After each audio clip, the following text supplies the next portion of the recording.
ज्योतिराव, जो अब धीरे धीरे बड़ा हो रहा था, ये सब देखता था। उसके छोटे से दिल में सवाल उठने लगे, क्यों मेरे पिता को ताने सुनने पड़ते हैं? क्यों हमें नीची नजरों से देखा जाता है? उस समय दलितों और निचली जातियों का जीवन नर्क से कम नहीं था। गांव के बाहर टूटी फूटी झोपड़ियों में रहना उनका नसीब था। अगर कोई दलित गलती से भी ऊंची जाति के रास्ते में आ जाए तो उसे लाठियों से पीटा जाता था। उनके बच्चों को स्कूल के पास भी नहीं भटकने दिया जाता। अगर कोई पढ़ने की जिद करता तो उसकी किताबें छीन ली जाती थीं या फिर उसका हाथ तोड़ दिया जाता था।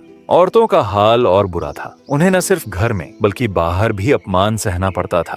दलित औरतों को तो कई बार जानवरों से भी बदतर समझा जाता था। शिक्षा तो सिर्फ ब्राह्मणों और ऊंची जातियों के लिए थी। पुणे के मराठी पंडित अपने घरों में सिर्फ ऊंची जाति के बच्चों को संस्कृत, व्याकरण, तर्कशास्त्र और दर्शन पढ़ाते थे। दलित और माली जैसे समुदायों के बच्चे, उन्हें तो स्कूल की सीढ़ियां चढ़ने का हक भी नहीं था। अगर कोई कोशिश करता तो उसे गांव से निकाल दिया जाता था। यह वह दौर था जब शिक्षा को एक हथियार की तरह इस्तेमाल किया जाता था, ऊंची जातियों को ताकत देने और निचली जातियों को गुलाम रखने के लिए।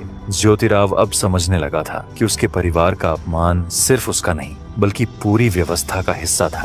वह देखता था कि उसके पिता की मेहनत को लोग तुच्छ समझते हैं। वह देखता था कि सगुणा बाई को बाजार में लोग नीची नजरों से देखते हैं। वह देखता था कि गांव के स्कूल में सिर्फ ब्राह्मण और मराठा बच्चे पढ़ते हैं, जबकि माली और दलित बच्चों को खेतों में मजदूरी करने के लिए छोड़ दिया जाता है। उसके मन में एक तूफान उठ रहा था। वह सोचता था, क्या मैं भी सिर्फ खेतों में काम करने के लिए पैदा हुआ हूँ? क्या मेरे जैसे लोगों को कभी सम्मान नहीं मिलेगा? बहरहाल उस समय भारत में ब्रिटिश राज अपने पैर जमा रहा था। पुणे की गलियों में अब सिर्फ पेशवाओं की बातें नहीं होती थीं। ब्रिटिश ईसाई मिशनरियों ने शहर में कई अंग्रेजी स्कूल खोल दिए थे। ये स्कूल सिर्फ पढ़ाई के लिए नहीं बल्कि ईसाई धर्म को फैलाने का भी जरिया थे। उसी समय governor general Lord William Bentinck ने 7 मार्च 1835 को एक बड़ा ऐलान किया। उन्होंने कहा कि अब भारत की शिक्षा नीति बदलेगी। उनका मकसद था भारतीयों को यूरोपीय साहित्य, विज्ञान और आधुनिक विचारों से जोड़ना।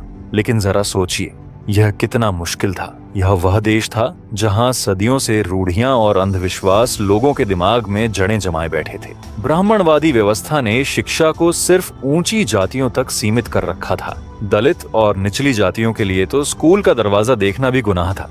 ऐसे में ब्रिटिशों का यह कदम एक नई हवा लेकर आया, लेकिन इस हवा को तूफान बनने में अब भी वक्त था।